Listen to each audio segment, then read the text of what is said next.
Assalamualaikum warahmatullahi wabarakatuh. Ketemu lagi dengan saya Kling Lele. Di video kali ini saya akan melanjutkan menjawab beberapa pertanyaan sahabat kita yang belum saya jawab. Saya akan selalu meminta maaf kepada sahabat-sahabat saya semua karena keterlambatannya jawaban-jawaban saya yang mungkin sahabat lama menunggu beberapa hari ke belakang.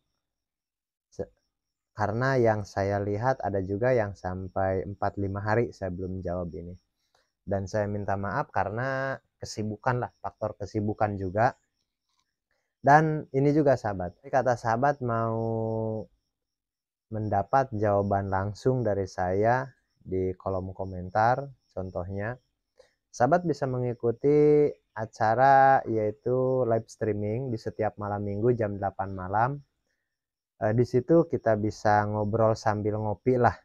Kita bisa tanya jawab langsung, dan di momen itu saya bisa lebih banyak menjawab pertanyaan-pertanyaan sahabat kita. Itu maksudnya, karena selain daripada durasinya juga panjang, masa live itu lebih tepat lah, lebih tepat. Begitu ditanyakan saya langsung jawab, dan ditanyakan langsung jawab, seperti itu. Kalau di kolom komentar video kan kadang-kadang saya pun nggak buka HP seperti itu. Jadi tahu-tahu saya buka ada komen 2 hari yang lalu, seperti itu. Jadi nggak langsung lah. Kalau di live kan ada notifikasi, karena posisi dalam live pastinya ada chat, langsung baca, langsung saya jawab, seperti itu. Seolah-olah saya menunggu pertanyaan, itu maksudnya. Kalau di video kan saya nggak tahu, sahabat lihat video dan komen, dan saya nggak tahu posisinya. Mungkin saya ada waktu, ada lenggang, saya pas buka, saya lihat komennya 2 hari yang lalu, seperti itu. Ada yang 2 hari yang lalu, ada yang 3 hari yang lalu, seperti itu.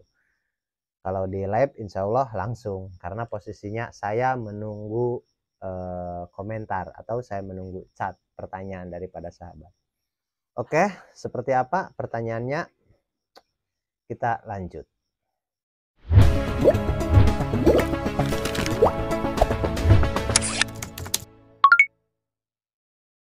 Oke, di pertanyaan yang ini yaitu mengenai air, mungkin ini RWS mungkin. Karena kalau yang ditanyakan air bekas pastinya RWS. Oke, jadi begini, pertanyaannya seperti ini.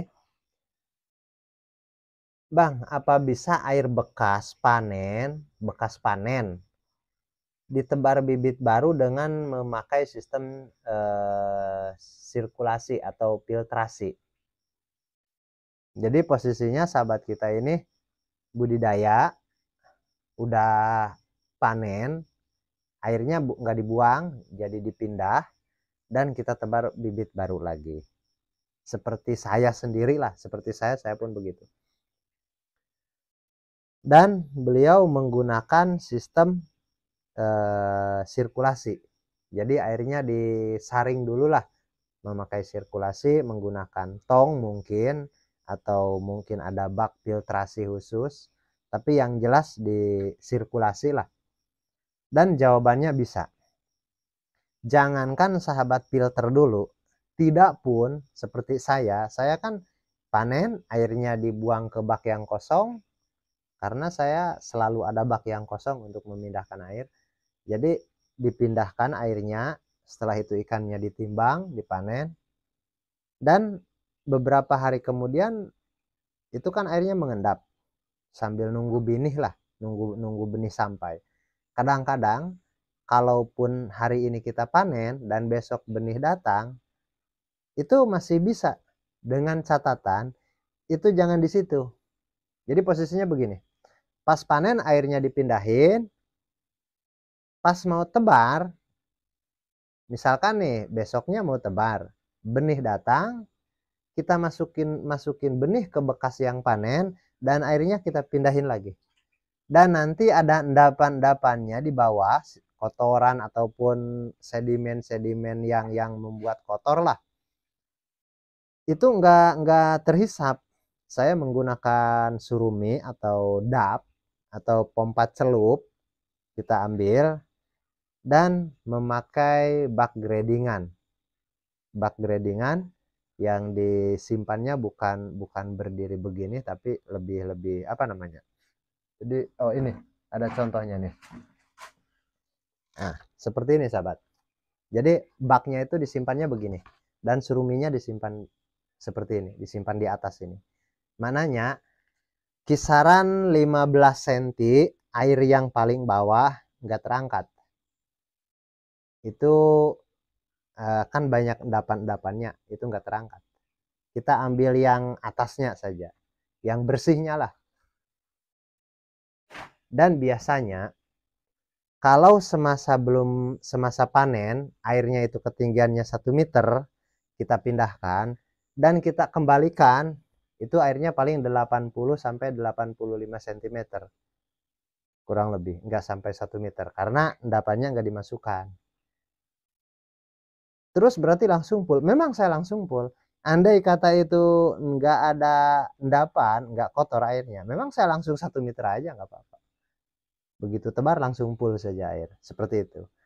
Jadi jawabannya itu bisa. Apalagi nih di output kita ambil pakai dap, kita filter atau kita saring memakai jaring nelayan ataupun batu-batuan supaya keluar agak sedikit bersih. Dan itu saya jamin bisa. Jamin bisa. Karena apa? Binaan saya yang lain pun sudah ada yang mempraktekkan itu, tapi saya belum sempat membuat konten di sana lah. Cara kerjanya, cara membuatnya, saya belum ada waktu lah. Dan nantinya saya akan mau review pembuatan tongnya seperti apa, meskipun apa namanya, nggak pas buat tongnya, tapi setidaknya begini, sistem kerjanya lah yang paham. Karena tongnya itu saya bisa ilustrasikan contoh, ini tongnya dan masuknya dari sini, keluar dari sini, dan isinya apa, seperti itulah saya akan berbagi soal filtrasi itu. Dan sudah ada sebenarnya yang membuatnya, tapi saya belum sempat bikin kontennya seperti itu. Jadi untuk sahabat kita ini bisa air bekas dipakai kembali, bisa, apalagi menggunakan filtrasi seperti itu. Bahkan di komen video yang lain, sahabat yang mempertanyakan yang ini, saya lihat komennya beliau ini menggunakan sistem RAS. Dan itu bagus, meskipun terlalu bagus kalau sistem RAS. Kalau betul RAS lah, Recirculating Aquaculture System. Kalau sistem RAS itu terlalu bagus. Karena apa? Kita harus menggunakan nitrobakter, kita harus menggunakan media biomedia yang isinya bakteri-bakteri starter, dan pokoknya ribet lah. Ada tahapan-tahapan filter seperti itu. Kalau sistem sirkulasi satu tahapan saja. Yang penting sedimentasinya kita saring, kita ambil yang bersihnya seperti itu. Dan itu bisa, itu sangat bagus. Sangat bagus dan saya sudah buktikan seperti itu. Meskipun saya belum mengupload videonya, dan nanti insya Allah untuk kapan saya pun belum bisa memastikan lagi karena saya belum ada waktu juga, tapi memang saya mau bikin video satu konten yang membahas sistem filtrasi atau sistem air itu kita saring kembali ke situ lagi, sirkulasi lah seperti itu. Dan itu sangat bisa. Oke, jadi untuk sahabat kita, kalaupun tapi sebenarnya ini saya nggak paham maksudnya, apakah beliau ini kekurangan air atau susah air bersih atau di daerah Payau yang kadar garamnya tinggi atau seperti apa, seperti itu. Beliau pun nggak menyertakan ataupun hanya sebatas mau tahu saja riset saja, mau coba, nah, boleh juga, boleh dibuktikan. Karena bagi saya begini, apapun yang saya katakan, bagusnya buktikan. Dan kalaupun sahabat mempunyai bug banyak, jangan semua. Bikin beberapa bug menggunakan sistem ini dan kita buktikan hasilnya seperti apa, seperti itu. Jadi jangan mempercayai ungkapan-ungkapan, apalagi yang namanya media sosial, yang namanya YouTube. Ya, saya anggaplah saya pun dulu cukup kenyang jadi korbannya, bukan pembodohan, bukan pembohongan juga, karena pemahamannya juga yang salah. Salahnya apa? Yang menerangkannya saya anggap sebenarnya 100% begitu, dan ternyata enggak. Terus saya menelan begitu saja mempraktekannya seperti itu. Makanya yang saya bilang, kalau ada mentor-mentor senior-senior yang mengatakan terlalu ribet, justru saya mau memotong ribetnya itu supaya enggak ribet. Makanya saya berani katakan enggak ada yang ribet untuk budidaya itu. Tinggal ada benih, ada pakan, sudah. Kalau air ya itu sih bukan hal yang penting, tapi yang utama di mana kita budidayanya kalau nggak ada air kan, seperti itu. Oke, mudah-mudahan bisa dimengerti. Jadi untuk sahabat kita ini, air bekas bisa didaur ulang untuk memasukkan benih baru, dan itu bisa. Oke, saya pikir untuk jawaban yang ini mudah-mudahan sahabat kita bisa memahami secara jelas, dan yang saya bilang ini memang sangat bagus, bahkan bukan hanya bisa. Saya pikir untuk jawaban yang ini cukup sampai di sini dulu. Kita ketemu lagi di jawaban berikutnya. Assalamualaikum warahmatullahi wabarakatuh.